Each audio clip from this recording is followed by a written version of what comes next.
twice this month. This is important. We'll cover that here shortly. Pruning, time to prune. We'll cover some of that. So it's February and March is your peak window for pruning most of your stuff. Spray your trees and your roses and your shrubs with horticultural oil. So it's time after you've done pruning, you do that. So it just goes right down the list. Skunks are busy right now. I don't know if you know that. If you smell something, they're out and they dig little tiny cone-shaped holes. February is when we get this huge call going, hey, what is that? It's right here. So if you want one of those, they're $14.99 and we're not making any money on it. We just want to get our brand out and help you to garden better, but they're available down in the store. If you're a gardener, you'll want one and it's pretty. So anyway, that's kind of new. Take it if you want. That's the reason those are up there. Have we started yet? Yeah. Oh, there we go. Stop Good. talking. Hey, Johnny. Yeah, sorry about that. So last week, I want to thank Mackenzie and Eric. It's Eric's down in the store. Yeah. For teaching the class. We're trying to divvy up the responsibilities and make our experts. I mean, Mackenzie grew up in the business. She actually is my daughter, my youngest daughter. All my other daughters are in their 30s. Of course, she's one click away from that. But anyway, that just makes me old. Call me out. What? So been raised in a bit. She knows a lot of stuff. So we're trying to share some. Eric, he's one of my oldest employees. He's been with us for 10 years. So he looks young, but we put him through high school and college. And you learn this business through osmosis. You just kind of, it just comes to you because once you've answered your 100th aphid question, you actually know what aphids are. And this is season after season. So kind of having them step up and teaching them how to speak, share their knowledge, that kind of adds some more personality besides just myself. So today we're talking about fruit trees, mainly trees. We might touch on some blueberries or something. Basically, it's about the trees. You got to get this one right, or you'll have this beautiful tree and never produce any fruit if you get it wrong. And you won't know that until 3 to 5 years into it. You're going, what's going on here? What's happening? Wrong pollinator, or you just bought the wrong thing from Costco that's supposed to be, it was in a warehouse. It's meant for Phoenix, but it's sold up here. And that you didn't do your homework and get that one right. By the time we get done with this, you'll be a pro. At least you'll be way out in front of your neighbors where you're making less mistakes than your neighbors do. That's the goal of today. I will show you how to plant them, which varieties. I'll touch on pruning. That's a whole nother class. I'll give you a quick lesson. I'll give you a handout here shortly. By this afternoon, you'll have a pruning handout. Here's how to prune fruit trees in more detail. Here's how to plant in more detail. And I did write a book, The Mountain Guide to Fruit Trees. If you're a note taker and we happen to miss something, you're going, oh my gosh, I missed it. It'll be in your inbox here shortly. Okay, so just don't worry. It'll be okay. Take a breath. If you want those handouts, I'm going to email that from my desktop to yours sometime after lunch. We'll get to the lunches at the crew go. I'll send that. So you see a real quick email from me going, here they are with links to the information. Okay. It'll be a PDF or a URL link that you can just see it on an iPad, your phone, or wherever you want it. You want that, take that, put it down. If you're already part of our garden club, it's not going out to all 10,000 people. It's only going to you. Because not everyone cares about fruit trees. If they cared, they would be here. And so it's just very specific. So you have to put that email down. And if you could, some of you are terrible. Your handwriting, I cannot interpret. Take just a moment and write cleaner because my old eyes don't see as much. I'm going, is that a 6 or a B? What is that? Help me because I'll be doing this myself. Okay, just kind of write a little bit cleaner and near so it helps me, or you might not get it. With that being said, glad you all are here. Doing okay? So that storm we had last week, no water. was a non-water event. You think it did your landscape a favor? All it did was keep your landscape from drying out for one extra day. You need to water. You need to water. It's critical you need to water, or you will damage some of your plants, not just fruit trees, all plants. You need to water twice. It's in the calendar. You need the calendar. You should be watering twice a month right now. With that being said, I'm going to pass the baton to my favored daughter and let her take it from watering. Maybe we cover what or planting. What do you think? I'll do planting first, then watering, because watering can lead. It can be a whole other class too. Yeah, so it is. Yeah. I'll give you a snippet. Everyone else specific. Woo! Wake up. All right. Specific watering needs. I mean, natives and things that have been in forever, new things. So I'll give you a basic, and then we can answer things after kind of the class and get through it. So that's what we'll do. Okay, so planting. Y'all gotta know how to plant it right here. Before you go into that, I think my coffee cup is right there. So neat. Yeah, I'll just sit here patiently and get my voice going. Okay, so planting. I'll talk about in the ground and in pots, because some people can't plant in the ground here, or their HOA doesn't want it. You can plant in pots. There's lots of reasons. So I'll be going over both. The surrounding area, wherever you're at, it's all gonna be the same. It's not going to change how you plant. You're not going to be Prescott Valley, Chino, Prescott. It's all going to be the same. Okay? You just change by a few degrees. That's it. So, good to all of you. Now, the Prescott Valley people think they're special. They actually think, oh, we're different. We're all in the mountains. We're all the same zones. We're all this. Paulden's probably the closest to being out there in the colder, because all that cold air settles. The Verde River. We had a business meeting over in the Verde last week.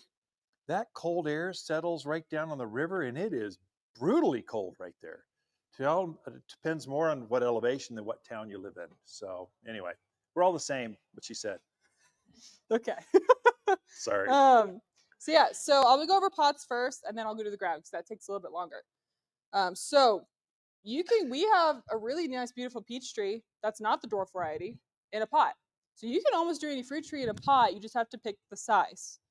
So I chose a dwarf because these 6x8, they fit everywhere and everything. They give you big fruit. They're not like these little tiny fruits. They will give you same size fruit as a regular tree, just half the size. It's manageable. You can cover it in the winter. You can get to the fruit without fighting all the birds and everything. So this is just really nice for patios. Out in PV, where you're all kind of little close together, this is just a little bit easier to manage. You're not giving your neighbor fruit, because sometimes we don't like to share. All right.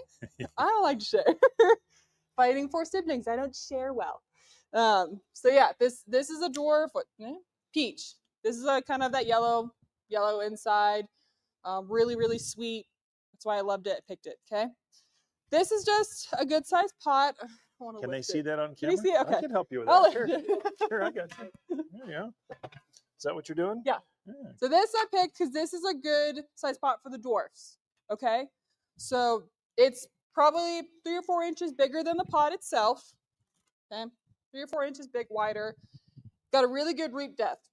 I'll show you the plant in a sec. So that's why I chose this one. It could probably live in this one long term. Won't need to size up. It can just be in this and do its own thing. Okay. Regular fruit tree, you're probably going maybe twice the size, quarter the size up. And then it can live in that one long term. Okay?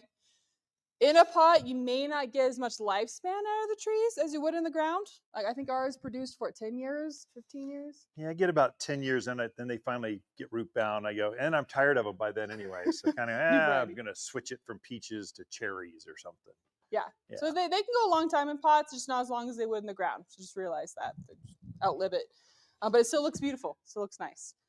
So this is dwarf. Next size up for your regulars. Okay. In this one, how you plant it, a lot of people question. I don't know if you'll be able to see it, but there's this little notch right here. It's kind of the crown. Right there. That thing. Can they see it online too? Can I drag it closer? Yeah, show it off. Okay, cool. Can only hold it so long. You do not want to bury that. That has to stay in the air, get some airflow to it. Do not bury this crown, okay? Don't put dirt up on it. Let it breathe. So when I'm planting in pots, people always ask like, well, where do I plant it? Where's the line? I always plant my stuff above the pot line for myself. So I would probably plant it, that's the crown. I'd raise it up a little bit because as soon as you water it in, it's gonna sink, it's gonna level off. Especially over time, I'm amazed how much the trees take dirt. They just eat it up. I don't know. It doesn't come out the bottom of my pot, maybe a little bit, but you'll just notice that each year it kind of goes down. And you're not going to be replanting this guy in 3 years, okay? It's not possible. It'll be too heavy. It's already heavy now. So you plant it above, gives you a little extra room. And then as it sinks down, people go, well, it's way down here. How do I refresh it? How do I give it more dirt? Because it needs more room. What I'll do... Trying to help you. You're good. Is I'll do a potting soil, just refresh it with potting soil. So I'm not gonna dig it up and everything. I might scratch the top, maybe take off the first layer or so, first couple inches, 4 or 5 inches, and refresh it with the potting soil. Okay? You're not throwing a bunch of fertilizer and stuff in there. I'll get into it a little bit, but you're doing this first, refreshing with this. You're also potting in this. Planting beds, planting boxes, anything that is a box or anything, you're going to be using potting soil. Every other soil is going to be way too hot. It's going to burn the roots and you'll lose your tree instantly. Okay, it'll kind of go black and you'll be like, what happened? It's just the soil's too hot. This has been mixed. We made this for the area. It's got a really low grade fertilizer. It disappears within a month, but it's a good starter mix for pots and new plantings in pots, stuff like that, and a refresher. Okay, so For you organic gardeners, because I know this is my tomato folks and my fruit trees are organic. Half the crowd. How many are organic gardeners in the? Yeah, huge. So we go to the flower class, not as many. So that's completely organic. So we made it to be. We got a 555 organic fertilizer. We've made it to be organic, and it's made to be planted directly into. You don't have to cut it with anything else. You put it right in your raised bed, right in your pot, plant your thing. And it really works for fruit trees. It's like they just eat it up. Like she was saying, they love the taste of that potting soil. Yeah. Anyway, that's completely organic. Yeah, we tried to create a mix that these trees and any plants already used to. You don't want to use the dirt the grower made and put it into something completely different. It shocks the plant almost. They're like, well, it's a new home. I'll just sit here and not do anything. So we tried to create a close mix to the match that's in these pots so they go into it and they're like, oh, okay, well, it's more of my mix. All right, I'll grow. So just kind of also help with transplant shock and all that. Okay, that's kind of pots. Fertilizer will go into a second because we have the same thing for everything. But this is how you plant pots, fruit trees and pots, stuff like that. Super easy. I've had 2 back surgeries. I have like over 50 pots now because it's just so easy. You don't have to dig a hole. There's no digging bar. I don't need a jackhammer. It just put the pot, fill it, and they're pretty. They look good year round. They can be a bit of an investment for a good one because if you're doing a pot, you want to make sure you got one that won't crack or flake in the winter. Because clays here, if water gets in it, then you get this freeze-thaw cycle that happens. That's what breaks the clay up. So you definitely want to stay away from the Italian clay that your grandparents used to grow in, that red kind of clayish stuff. You got to be careful of some of the Vietnamese or the Chinese stuff. It's thinner and lighter weight, and it cracks on us. We focus, our specialty is pots you can grow in that won't break. You'll pay a little bit more, but you're going to have decades of enjoyment instead of a season or 2 before it breaks. So be careful. Really watch the stuff out of Phoenix. Those are desert clay pots, especially the ones that have that charcoaly character. They're beautiful pots, but they just aren't high fired. They're not good clay and they're not high fired. You need a good quality clay, a thick enough clay, and it's got to be the kiln. It's got to be in the kiln long enough to really make it hard so it won't break on you. It's really important if you're going to grow things that are meant to grow for years in that pot, like trees. So kind of choose wisely. Or just talk. Waters Garden Center. We're your friends. We're here to make sure you don't make a mistake. This is inheritance for your kids and grandkids, okay? That's what it is. This is their inheritance. They last a long time. Watering in pots is not much different than the ground. You're going to be watering a smidge more often. So if I was going to water this new tree once a week, And compared to the ground, it's once every 2 weeks. Okay, so they just dry out a little bit faster, but do not. A lot of people still overwater in pots because the top looks really dry here because we're hot, but the bottom of the roots stay completely wet. So moisture meters outside don't work. I'll get into that, but you want to be careful of that. They will stay wet for a long time. Okay, so it's not going to dry out as fast as you think. So in the ground, okay, it's not too much different. Planting in the ground? Yeah. Okay. I need the mulch, sir. Sure. All right. This is the magic stuff. Yeah, it's good stuff. Okay, it's premium mulch. Again, we make all our dirt for you guys. Locally sourced, completely organic. It's It the is. things we stand for. Yes. Yeah. So premium mulch, kind of like compost. A lot of people get them confused. They think this is just a top dressing. You chuck it on. This is meant to go in your ground. We make it for our clay, our hard soil, our rocky granite. It's made for all of it. Okay, so you need this. For this size tree, okay, you're using about half the bag per your hole. Okay, again, this stuff is really hot. It can burn if you use too much of it, like too much of a mix. So you mix it with your native soil. You dig a hole, you've hopefully got some native soil, and you want to mix half of this back into it. Okay, we can get into how many you need, but half the bag is usually what I say. Mix it into the ground. Native soil's off to the side. Plant your tree. Again, you're not burying the crown. You're going a little bit above. Okay. A lot of people, I like to mound my trees. I'm not going to do a well in them because when those monsoons come, you have a well, it just drowns and rots that crown, and you kill your tree if we get a monsoon. Okay. But I like to mound it. So at level, good. Don't bury the graft. Important. Yeah. Don't bury the graft. Yep. So you can either go at level of the dirt or you go a little bit above, mound it in like a vase shape. Okay. And then you can do a well outside of the area, not around the graft. You can well it down. Okay.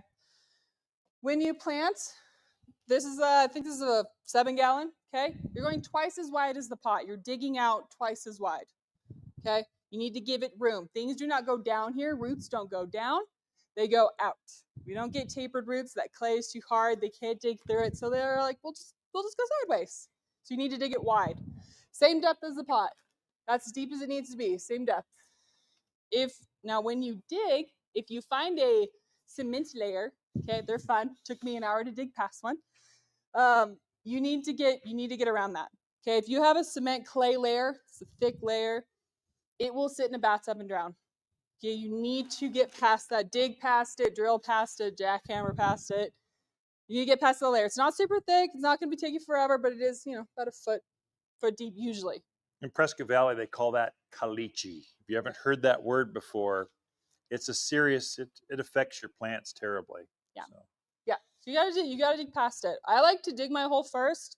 Take a big 5-gallon bucket of water, chuck it in the hole. Like, maybe somebody that tells you what's going on in the hole. A lot of people don't do it. They plant a tree and it dies. Okay, just throw a bucket of water in there. If it drains within an hour to 3 hours, you got a good hole. If it sits around till the next day or the end of the day, you got to do something before you plant this beautiful tree. Okay, you gotta put it somewhere else. You've been amazed how much a foot away makes a huge difference. You can suddenly dig. You can suddenly have water go through. So check that hole before you plant the tree. Mix your mulch in, put your tree in up to level, and then throw your dirt in. Just chuck it in. Water it really well once you plant the tree. Make it drown it almost for the first time. Get that dirt to sink in and stuff and all that. This mulch is made to hold moisture. It's also made to air out the soil. So the reason you're mixing it in so that soil can't, when you water it, compact back down and get you back to right where you started. This helps it break out. Helps you keep moisture around the roots for a newly planted stuff. So it's just great to have all this together. Anything I mixed in that? Missed? Water? You got it. The main thing is don't bury. So this soil here, this should remain exposed to the air. A lot of folks, we were Americans. We love to 40 cents and supersize it. Deeper, bigger, more, deeper. Don't do that. Just this should be at soil level, or even a little bit above. You folks out in that Granville, that valley area of Prescott Valley, parts of Chino, super hard soil. Yeah. So you need, it's gonna drown. If anything, you're gonna overwater things, especially during the monsoons. When these wet patterns come, March, seems like September, August are two real wet cycles. That's when trees die because they get too wet, they stay too soggy. So if you're planting even a little above what she said, leave a piece of the root out of the ground and slightly taper it up, and then put your drip emitter on top of that. So even in the wettest of Septembers, we just had 4 inches of rain and your irrigation's still going. It can breathe. The secret is to breathe. One last one I'll mention is this is kind of the old timers coming through those bare root trees. Your grandparents said, no, take the tree, beat all the roots, all the soil, and plant it in the ground. Don't. This is fully rooted. So the question comes down to, how much should I beat the root up? This is fully rooted. This has been mature. This has been growing for like 5 years. And so it's got a fully mature root structure. That's why you're so successful with it. It's the perfect, this is almost perfect. So if they start to wrap like this, that's called being root bound. That's not good. This is perfect. What I would do is maybe just slightly rub so these outer hairs kind of come out a touch. And that's about all I would do to this. And I would plant it in the ground. So don't take too much soil off, or it harms, you're going backwards by at least a half a year to a year as it tries to recover. So I find folks want to be a little too aggressive. And if you're checking TikTok or Instagram or Facebook or YouTube, they're going, yeah, beat the living daylights out of it. It'll like it. No, it won't. That's the internet. It's not the truth. This would be better. Okay. Yeah. What if it is root bound? If it's root bound, so at Waters Garden Center, you won't find root bound trees. What a root bound tree is, it's left over from last year. They didn't sell it, so it's so now it's put on more root, an extra year, 1 year's extra root growth it shouldn't have had. It starts to do this because it's out of soil. So it starts to just, once a tree starts to grow like that, it like needs medication or something. Just all it does is grow like this. No matter what you do, it grows like that. The trick, if you see that, root prune. So take our pruners or a knife or something, we'll slice down and slice the roots. And hopefully, where you prune the roots, it'll start to send out more root hairs. Sometimes that works, but more often than not, I've seen it keep doing the same thing. It's just in this programmed, like it changes the DNA of the plant. No, I grow in circles. It's crazy. So it's like crop circles with roots. So probably not, but root prune. Just some of the really fast growing trees like pears, apples, they can have a mat down below. Just have that, not too much. Sometimes I'll grow a slight mat. There I just kind of take it and I massage it at the bottom. That's all I do. That's for trees, flowers, just about anything is like that. But great question. Great question. What if they're root bound? Is that going to go back in there? Get back in there. Stop beating up my plants. Yeah. The other thing with that, it's a good time to plant now, by the way. Oh, awesome. February, March, great time to plant. You want to plant before these buds open. If you're planting when they're open and they're pretty and you want one, you just want fruit that year. Okay, but if you want fruit this year, they all give you fruit this year. You got to plant them before these buds open so they don't go into shock and just drop everything. Okay, and you can, even if you go into a cold weather, they're gonna go through it just fine. They're gonna be great. Once they start blooming, if we do get a hard freeze, you just cover them frost cloth. Get to you in just a sec. Get to you in frost cloth, cover it, protect those blooms so you can keep the fruit. That's the apricots, the peaches, the nectarines that bloom a little earlier. When we get that May freeze, that freaks us all out, and then we're fine. Okay, so that's just a little plant now. You've got several of the fruit trees in here right now where they're staying warm. Yep. Some are out there. Yep. Are the ones that are in here going to be more? Yeah. So. Yeah, I see what you're saying. So he's just asking about the trees in here compared to we do some apples and pears out there. The only thing, once these are planted, these are perfectly fine outside. Their roots just can't go through a hard freeze in buckets. They just don't have that protection. They like to be warm. They're pansies. But once they're in the ground, insulated, they're perfectly fine. That's the only reason. Yeah, it's the reason that we have them out there and in here is because we went from no inventory to now we have inventory. Trucks are coming so fast and furious. We don't know where to put it all yet. So we'll start sorting things out here probably this next week, and everything's going to be back in the racks because we want to slow these things down. Yeah. And we don't heat this house at night because we want them to be acclimated or temperature. We want to be on our same cycle. So this house actually goes to whatever ambient temperature we have in your backyard. So it's not really, it's just mainly to make it easier for you to shop. Yeah. For we now. look fuller. Yeah. The other one to watch too is you'll be tricked into, I see this is kind of, there's a few gray hairs in here. I'm right there with you. And sometimes you buy a whip from a garden center. It's a 1 or 2 year old tree that's just starting to come up. The price is right, but a tree has to be at least 5 to 7 years old before they're old enough to start fruiting.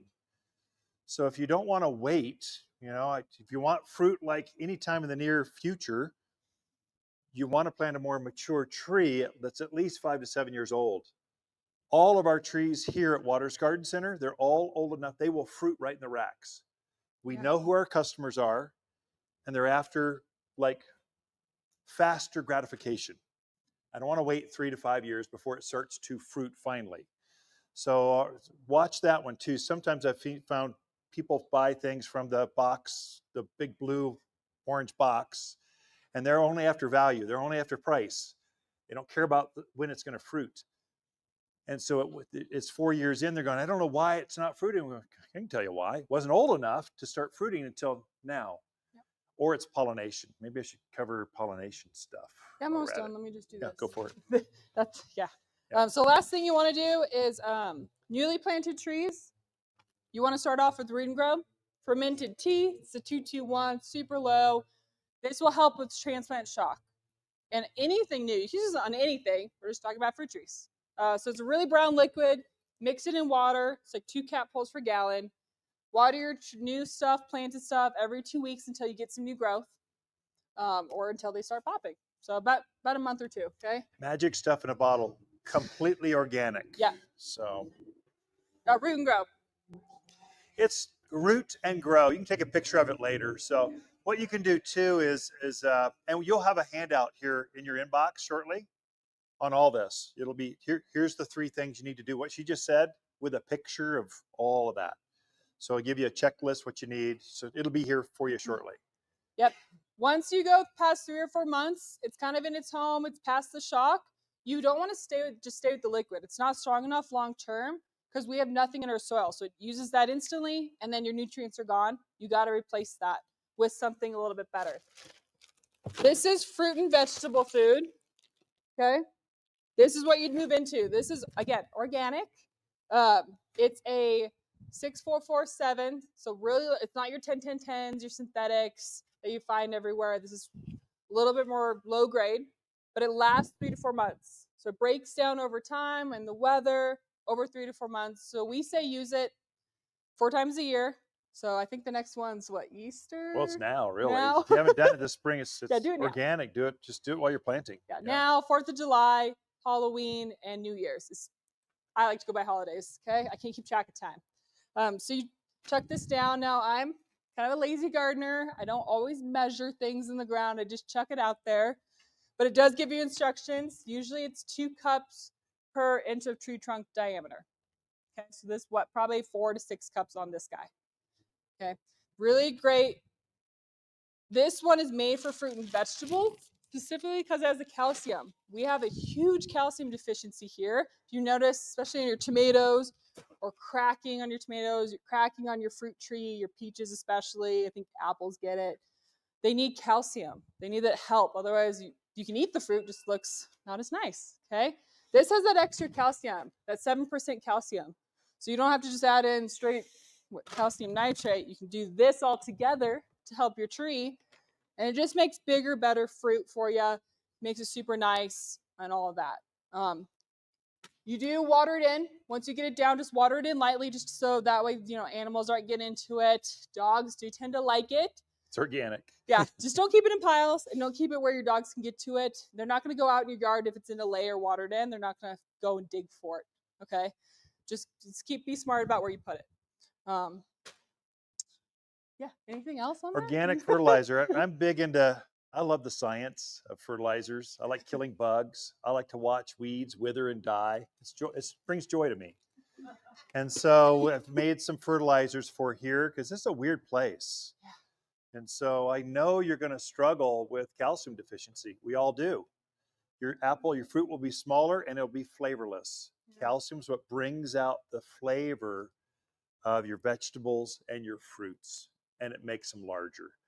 So if you're helping your friends garden better, come up with something that'll make gardening easier for them. That's an all organic specialty thing. It does have an earthy smell because it's all the meals, blood meals and bone meals and feather meals. It's got all the meals, but it also has a lot of calcium. So it'll really make a difference for your fruit trees. If We you want you to struggle be that fruit, successful. Okay? yeah, absolutely. One thing on watering, really quick. Hold on. One thing on watering. Okay, this is a quick lesson. This is not going to take forever. We like to water longer here, but not as often. Okay, so we fight with landscapers quite a bit. I will continue to do so until I leave this place, ever. If I just die here. They always like to say water every other day, 10 to 15 minutes, or even twice a day in the summer. Things need to dry out here. Okay, we have that clay. Things don't dry out. So if you're watering every day, you're just gonna drown it again. So we like to water these guys as they're newly planted once a week, but you're gonna water it 7 to I think 8 gallons. Whatever the gallon size you bought that tree, that's how many gallons you're gonna give it. Just once a week, maybe twice in the summer. Okay, but we're not in the summer right now. So once a week, right? It gives it time to dry out to the root ball, gives that time dry out before you go and water again. And also, because our soil is so dry, if you water it 10 to 15 minutes, you're just watering your soil. You're not actually watering your plants, you're just hydrating your soil. So the longer time gets your soil moist, then the root ball can take that in and makes everything happy. Okay? So it also saves your water bill, I think, if you're not watering every other day. But yeah. If you're planting right now, it is dry. The ground is bone dry. And so you are hydrating not just the plant. You do want to hydrate the surrounding soil. So it's not just sucking the water right out of the root ball it's a big sponge. So it's just like taking the water away from you. So you want to water enough for the plant and the surrounding soil so it's not wicking some of that moisture away from your trees. Basic health. And then also if you're watering real frequently, you're going to have real shallow plants, shallow rooted plants, because the water only goes down about this deep. And none of us like shallow people, do we? And we really don't like shallow rooted plants. So you just want to root them. If you're watering deeper through the whole root ball, plus a little more, the plants will chase that water and you have a more established tree. Yeah. That'll have better fruits, it's all about the roots. If you get the roots, you'll get the fruits. That kind of rhymes. I'll put that in the email. Yeah. It'll be in the handout. Yeah, because that could be different. Because it depends on the size. Yeah. But basically what she was saying is this is a 7-gallon tree. It needs about 7 gallons for the week. Okay. This 15-gallon tree, it's going to need about 15 gallons. Guess how much a 20-gallon tree needs? 20 gallons. About 20 gallons. It's just 1 gallon. That's pretty, it's rough. Yeah. But it gets you close, so at least you're making mistakes in the right. You can tweak it from there. You folks closer to Granite Mountain, you got that real granity, crushed granite stuff. That water just goes woof. You might need to go woof. Is that even a technical term for irrigation? Anyway, it goes through faster and dries out. You might need to bump that up to a little bit more. You folks in the valley areas, that heavy clay, that 69 corridor that's caliche country. It might dry out a little slower. So maybe you're at every, I don't know, 2 weeks, 8, week and a half? 9, 10 days. Yeah. It just, that's where you kind of play with it. It's a gardener. We can't tell you exactly how to water. We can get you close, but the gardener has to take it from there and kind of tweak it. So that's it. Yeah. Whole class on nothing but watering. Yeah. Okay, run and then you. Go ahead. Yeah. Good question. Yeah. Yeah. So her question was, Felix, we know you're there. Why aren't you in here? You're sitting there in your jammies drinking coffee, aren't you? So I'm glad you're with us. Anyway, her question was, in containers, does it matter what kind of surface that it's on, whether it's permeable or concrete or block? It doesn't matter. The plants don't care. So, I got this. Yeah, go for it. Sorry. I can't Dave, help myself. You have a whole other half class. Yeah. Yeah, I do like to put pot feet under to raise it up to create that airflow underneath. I do find if it's not on, if you're just on straight concrete, my plants don't dry out as much. It's a weird watering schedule I have them on. As soon as I raised them up, they stopped fighting me. They stopped getting yellow. They just had the airflow. Inch of difference helps out a lot on pots. Okay. Especially big trees too. Like I had one pot last year. The container started to fill up with water. Yeah. And so the roots had gone. I had it on the surface. I should have done that. I didn't do it because I didn't have them, and I just wanted the pot. Shortcut. And the roots came down and just clogged up the hole. I just leaned it over, took a screwdriver to it, and all was well. And then I put pot feet underneath it. So you don't have as much issues with that. So Yeah. plants don't care. Anyway, doesn't matter. Do you have a question? Yeah. Since I'm not covering the soil, okay, put like a rock or sea mulch on top. Yeah, good question. Yeah, so you want to repeat his question? Yeah, so you asked if we're covering this, can we put rock on it or something up near it to kind of make it look pretty or things like that? No. Not up to the crown. You don't want anything touching this crown, heating it up, getting near it. You can have it, off to the side of it, just not near the crown. Okay. I would say don't try to put a lot of material up near the bark because then things happen. Could you put some rock over this root ball? Yes, you could, but just try not to touch the roots. Quite honestly, I like to look natural. It is not natural looking for a tree to have rock coming right up, growing right up out of the rock. I kind of like a round basin around it where the rock goes here, but then I've got a defining where I have more shredded cedar bark or extra layer of mulch or something where it's more organic-y looking. I even like to plant flowers and things at the base of my, so like the tree is popping out of life and just like, look, life is coming in my yard of rock. Life emerges. So, but it looks more natural. But whatever floats your boat, do that. And just don't let it touch the root, the trunk. You're fine. No, not at all. All right, now you can go to pollination. Yeah. All right. Yeah. How about a nectarine or an apricot? Must have been 5 years old when planted. Now it's 8 years old. It's 9 feet tall. Nice. How much water? Okay, here. So he planted What one time like is it? 5 years ago. What time? Now, how much does a tree need water-wise? So as a whole class, we would go real deep on watering. Well, I'm here right now. I know, yeah, I can't. But the rest of them want to know about fruit trees, not about your water issues. So anyway, what you may want to do is frequently you put a couple emitters on either side, just so you get the root ball as it grows. You might need to divide that and add 3 emitters or 4. You can put a T on it, just add an emitter over here, so you're getting that root ball completely moisture, kind of more balanced. We do need to tune up the irrigation to accommodate the trees as they grow. Ideally, where you water a tree, no matter what size. So if I'm the trunk, these are the branches. Ideally, about halfway out, that's where all the feeder roots are. If this tree is grown and you're still watering right here at the trunk, all they are is big anchoring roots. They're big, barky, thick roots. They're just made to hold the tree upright, but they don't take in food and water. The roots that take in food and water are the real fine white root hairs, and they are between halfway out to those outer, the drip line is out here. That's where you want your irrigation to go. So you might adjust the emitter heads out to there and add 1 or 2. So again, nectarines are really, specifically for you, nectarines are really good at talking to you. So if they get dry, they start to curl up and they talk to you. You water them, they go, oh, okay, thanks for listening. So you kind of monitor it that way, can help you. We could talk offline more and go into further details. But let's cover what kind of trees can you grow here and why. So there are basically, let me just cover this for you Californians. You cannot grow citrus. So Phoenix, Palm Springs, I'm not going to throw California under the bus, but all my warm, like desert folks, you cannot grow citrus here. Oranges, Lemons, limes, they don't grow. It's too cold. Okay.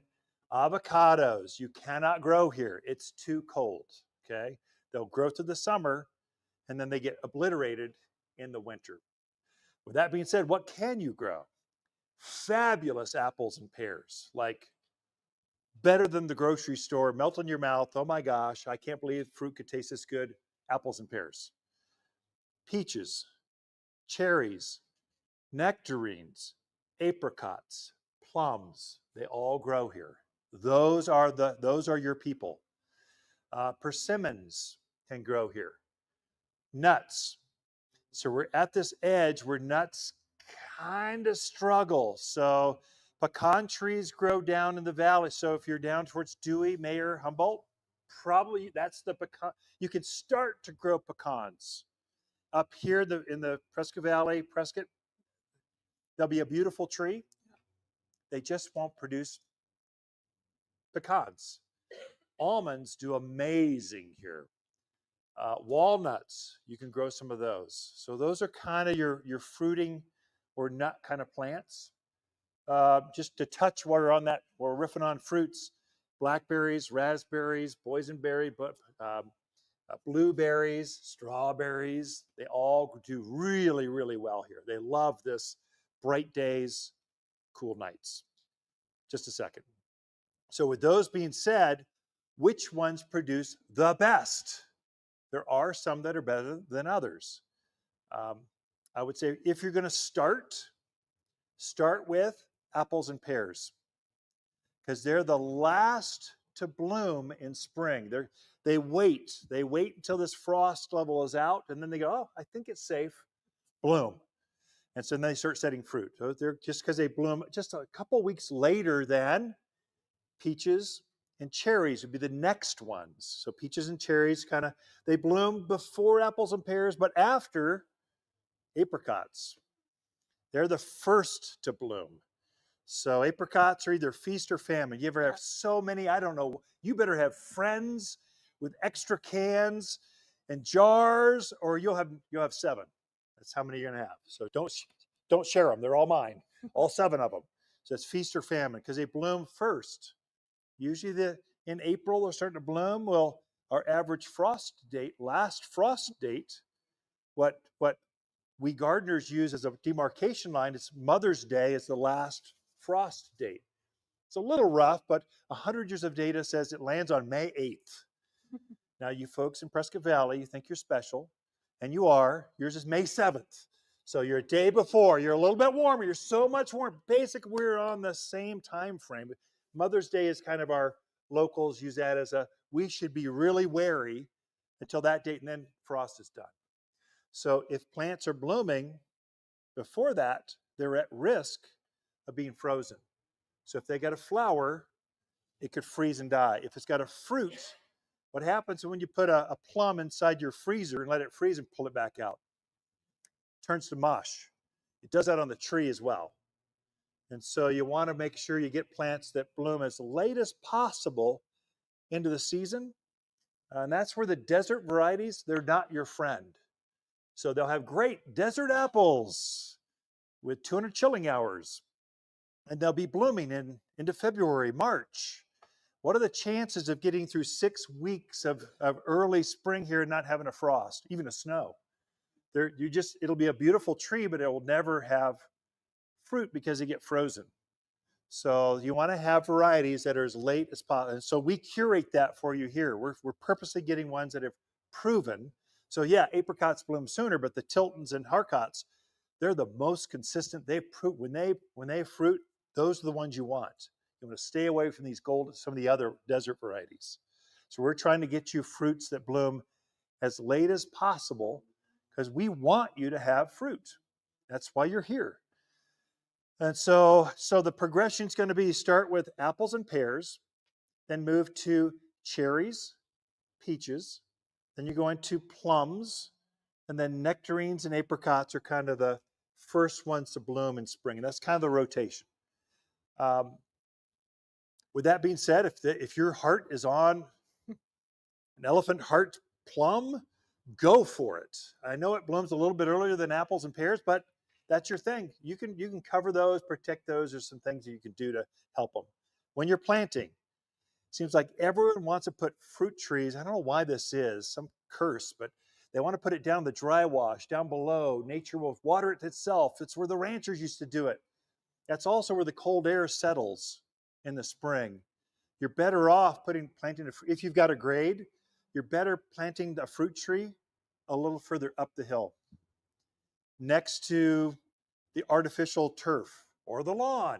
There are still some of those, because those things throw off some heat. They throw off extra, they take that edge off in spring when that plant is in bloom. It'll help it get a few more degrees of chill before it freezes. 32, you do not lose all your fruit. 32, you lose about 10% of your fruit, the outer edges. As you go to 31, you lose a little bit more. 30, you lose 28 degrees is the magic number.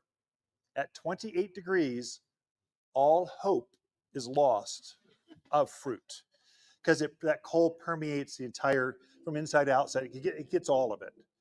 And so if you're seeing it's going to be chilly like that, cover them. Some of you think you think your neighbors are crazy. They're not so crazy.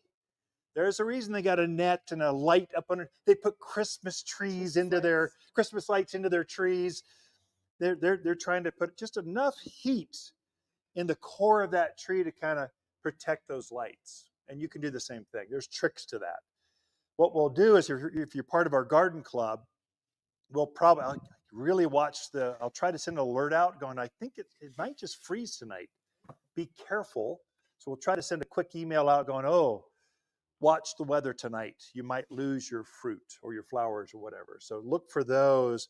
Usually that's in April. It's not always. I try not to cry wolf. I want you to open the email going, it is a frost alert. It really could be frosty tonight. Kind of watch that one. With that being said, you want trees that you'll see on the trees chilling hours. I'm going real deep now. We're going technical. Chilling hours are trees are programmed to bloom after so many nights of cold or hours of cold. So your apples and pears, they typically have anywhere from 800 to 1200 chilling hours before they're programmed to go, okay, I've been cold enough, wake up. Your apricots are going to be in that, I don't know, 600 to 700 hours. That's why they're blooming earlier.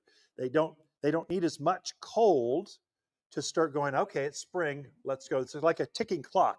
They're counting how much winter and when to bloom.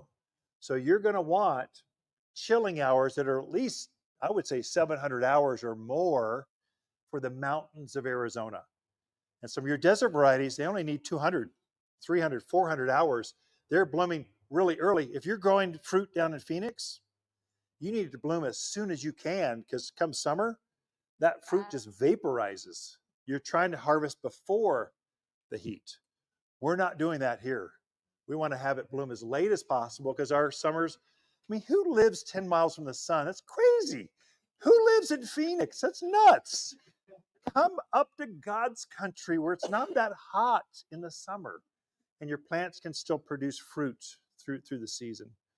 So I think chilling hours, varieties. Again, this will be in the book it'll be a digital book. It's short, pretty short. It has all the pollinators. I should cover that. Pitted fruits, typically things that like peaches and nectarines and apricots. These are pitted fruits. They are self-fruitful or self-pollinating. You hear both words. It only needs one tree. It's got the male and female parts on the same plant. They're just pollinating each other. The bees do all the work.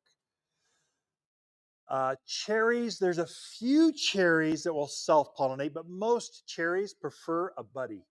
They need a cross-pollinator. You have more cherries and bigger cherries if you've got two different varieties. Apples and pears, pretty much, they need a friend to pollinate well.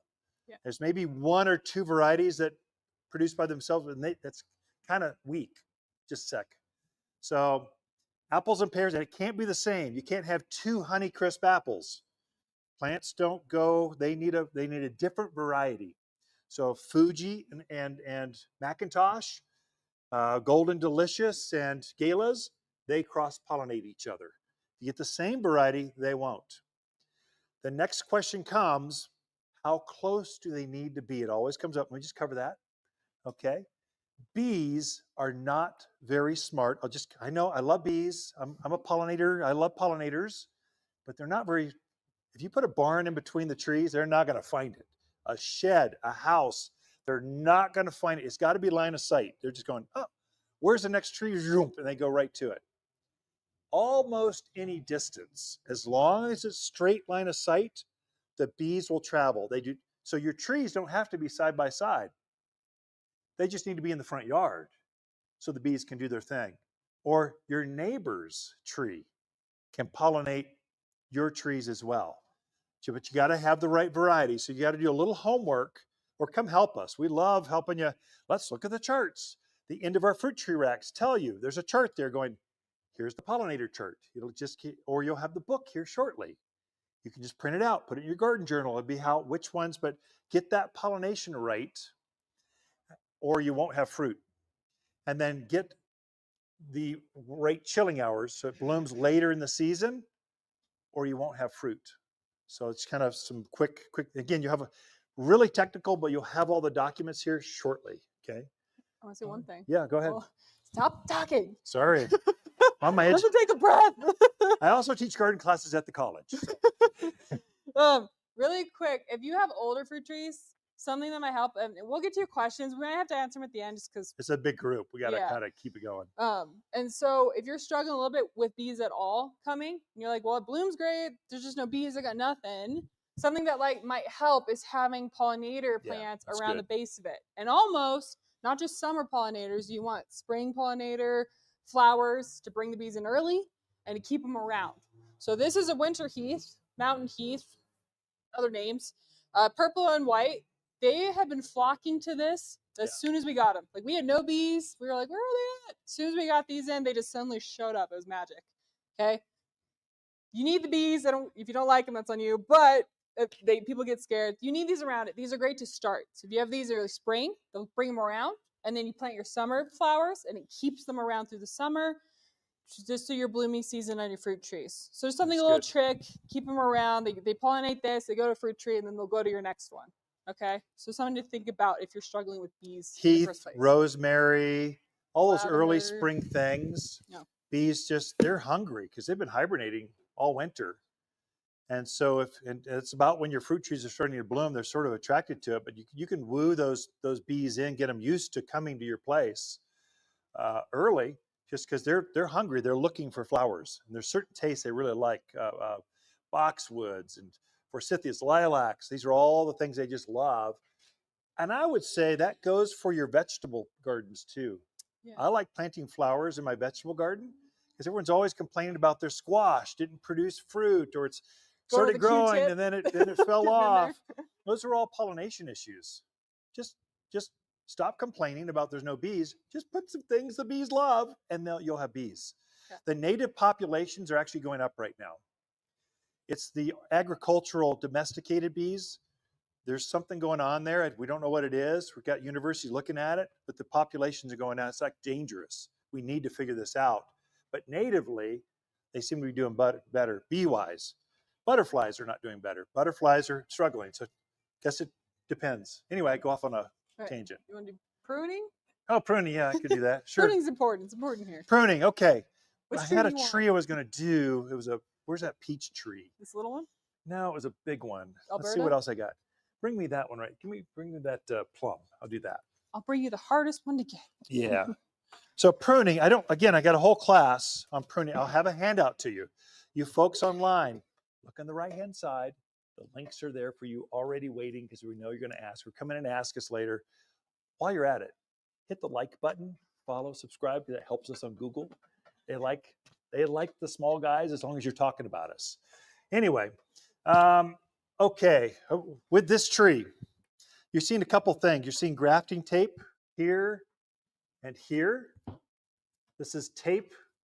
So what happens is we've been growing, this tree is probably 7 years old from cutting to here.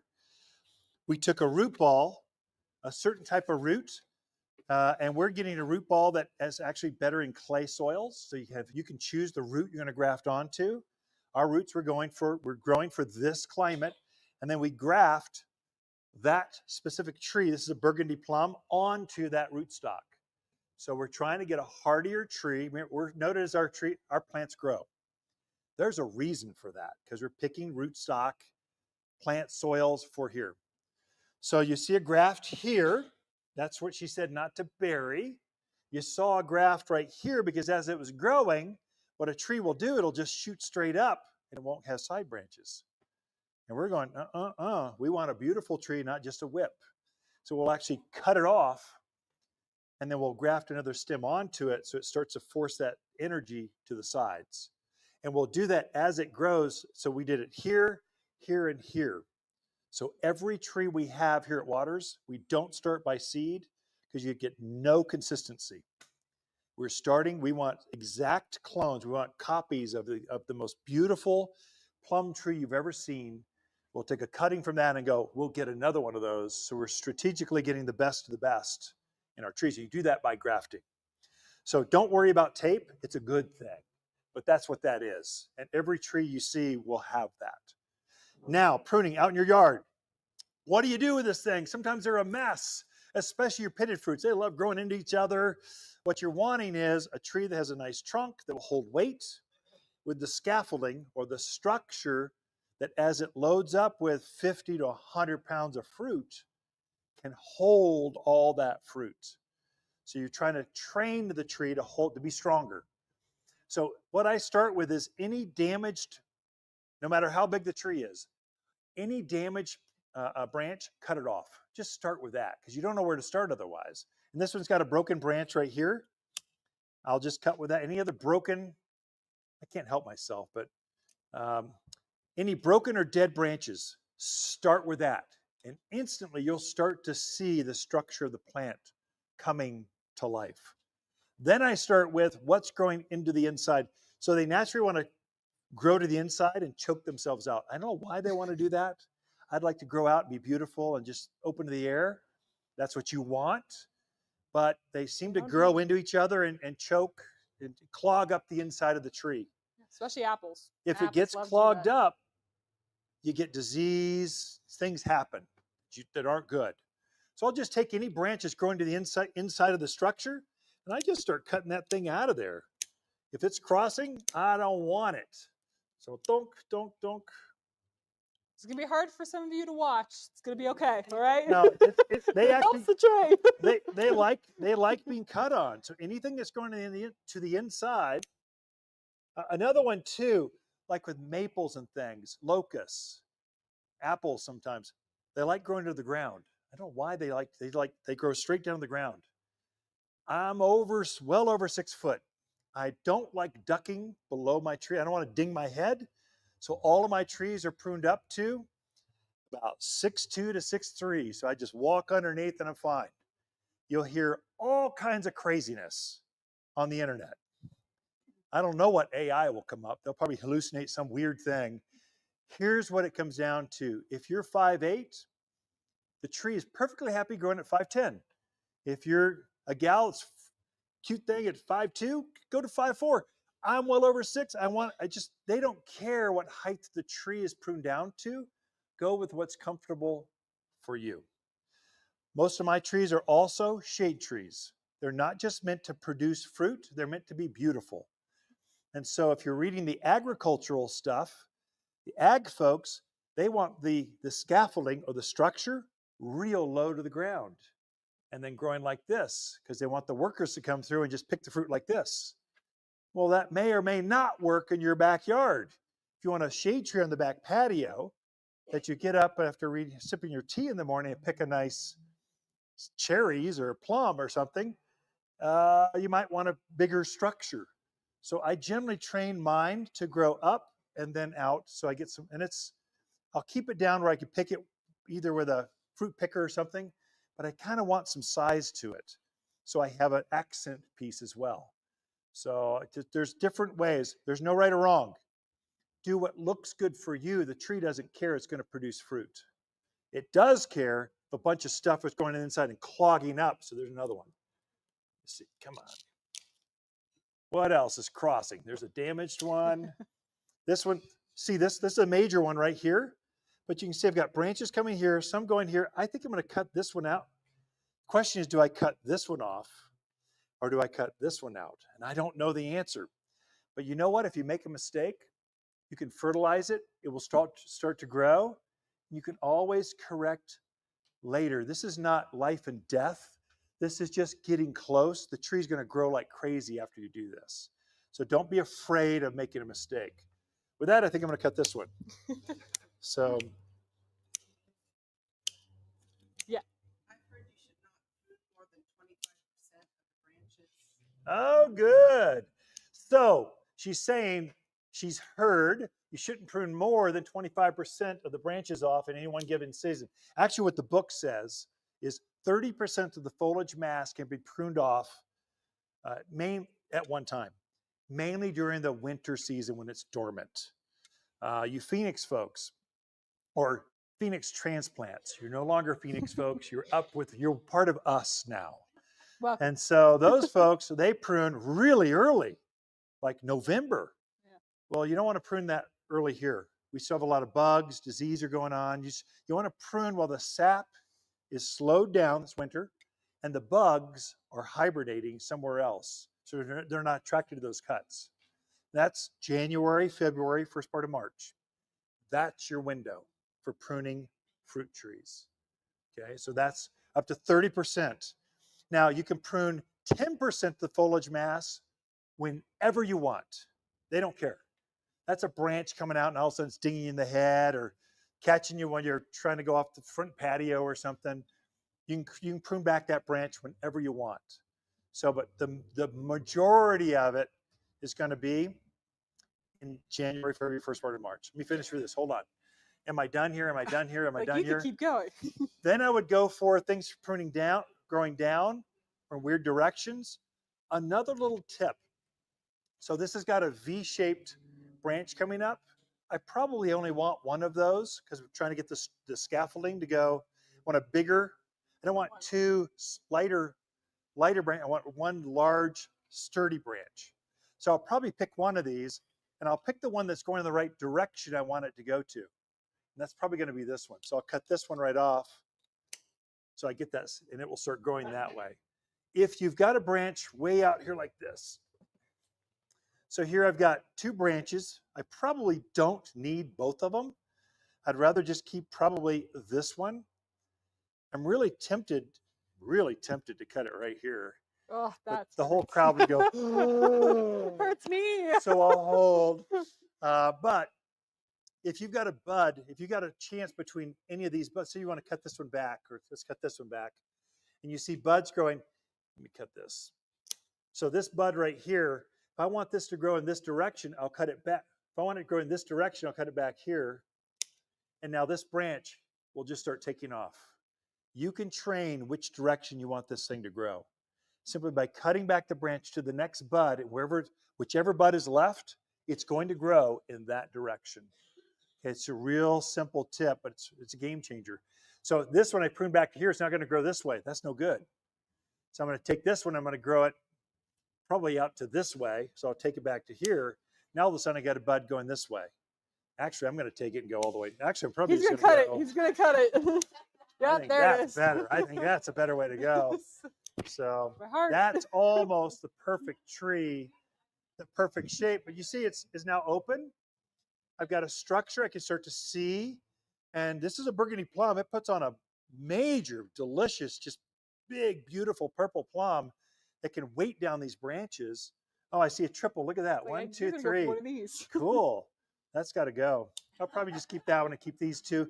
And again, you can wait and prune it a little bit more later next year. This is not, it has to be perfect now. You're training it over several years to get that structure. So especially as it grows. Okay. I So mentioned something real quick. Yeah. On it. So a lot of people might ask about pruning sealer and stuff. yeah, that's good.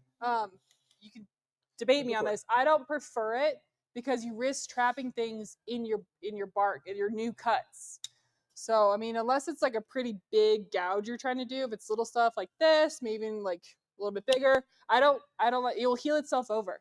They can heal themselves, takes a week or two, they're fine. Yeah, he's gonna keep going.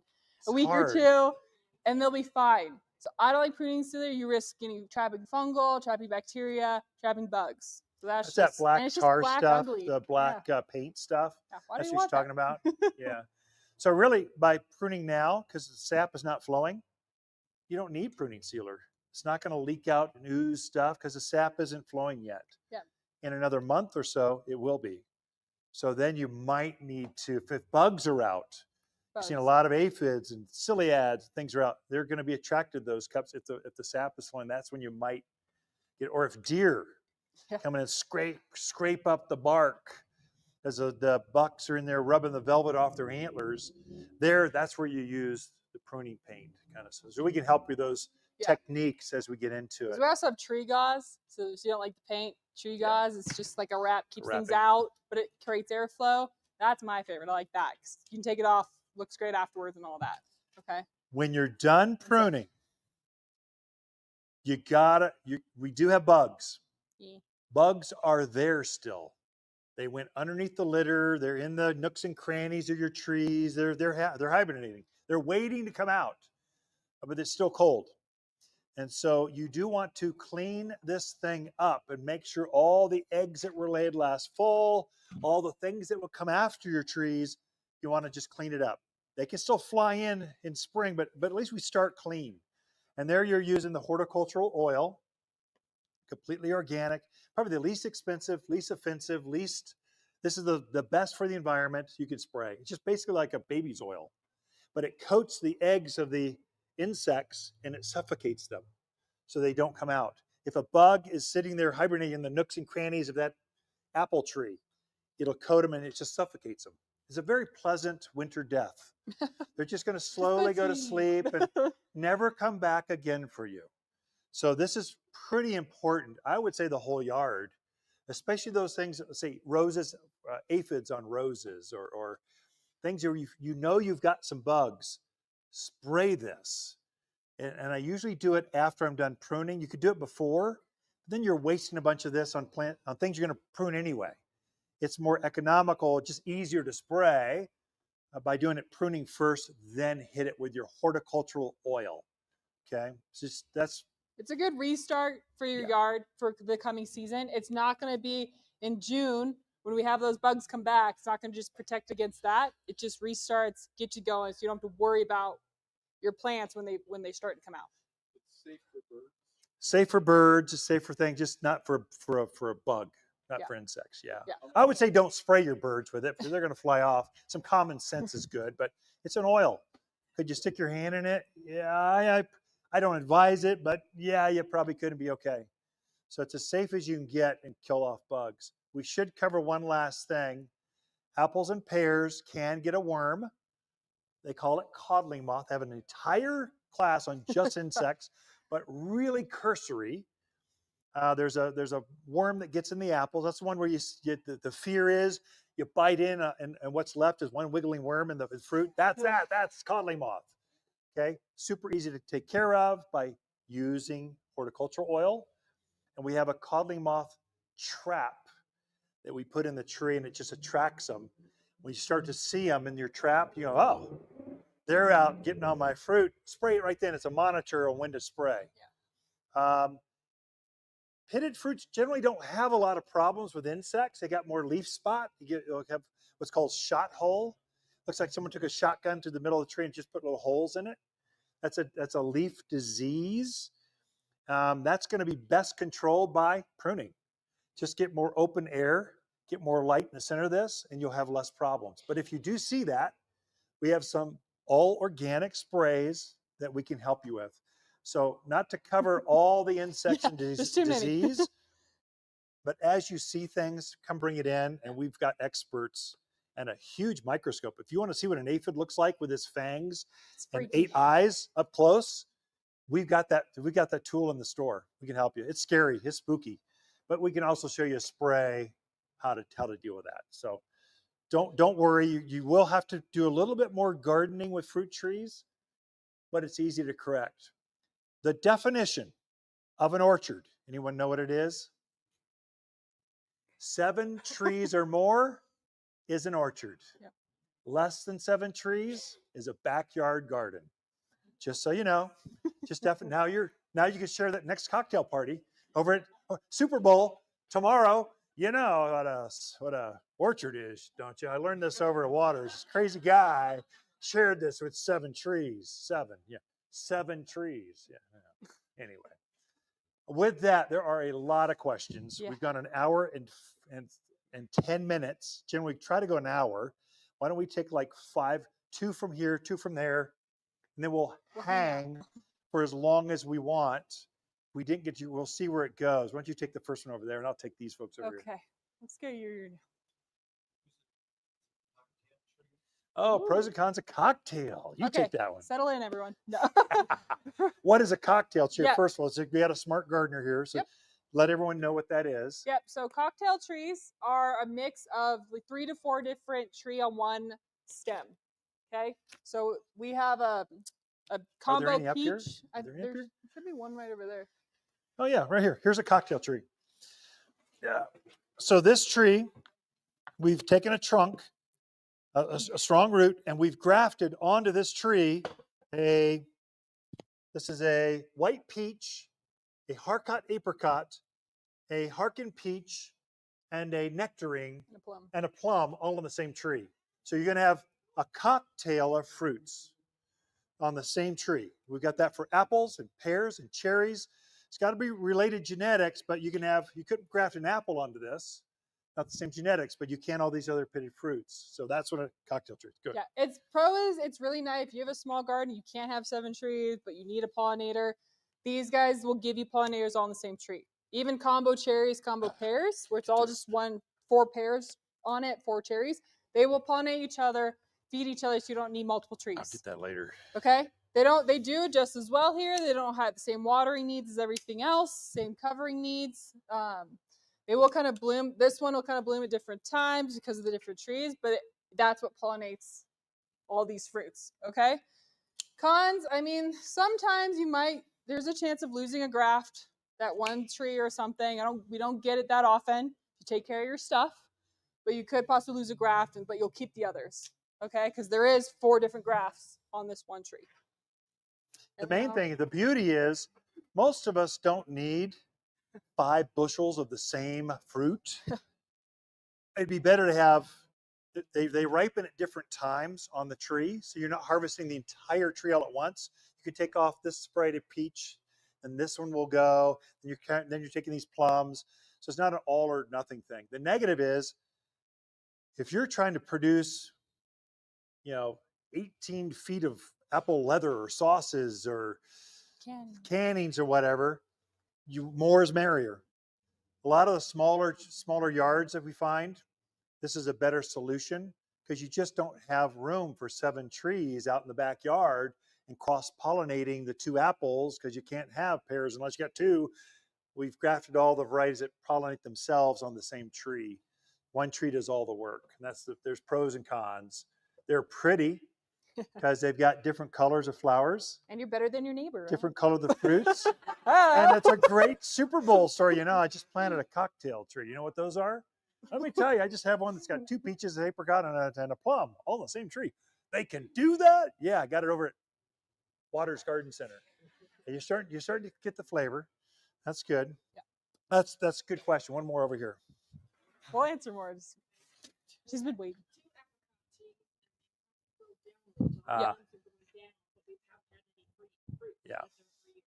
Gotcha. Okay, different question. Yeah. Yeah. So I'll give you her apricot tree is growing down and seems to be suckers and stuff growing. It's clogging itself up and it's not fruiting. It's frustrating the living daylights out of her. Is that the question? It's not just apricots. This can be on anything. So probably the reason it hasn't gotten fruit because you're not the only one for apricots. The last couple springs have gotten the fruit. So it got cold. It was starting to form fruits and it got cold. It took the fruit. That's more than likely what happened, why it's not fruiting. So this year will be different because we're gardeners. We get up and we're just positive people. It's going to be a good spring. It's going to be better. I'm tired of making cookies and sipping tea. I want to be outside. The more important question is the clogging up. So you got, anytime you have suckers coming up from the base, cut them off. They are not your Right. plant's friends. Yours is going down. Just cut them right off.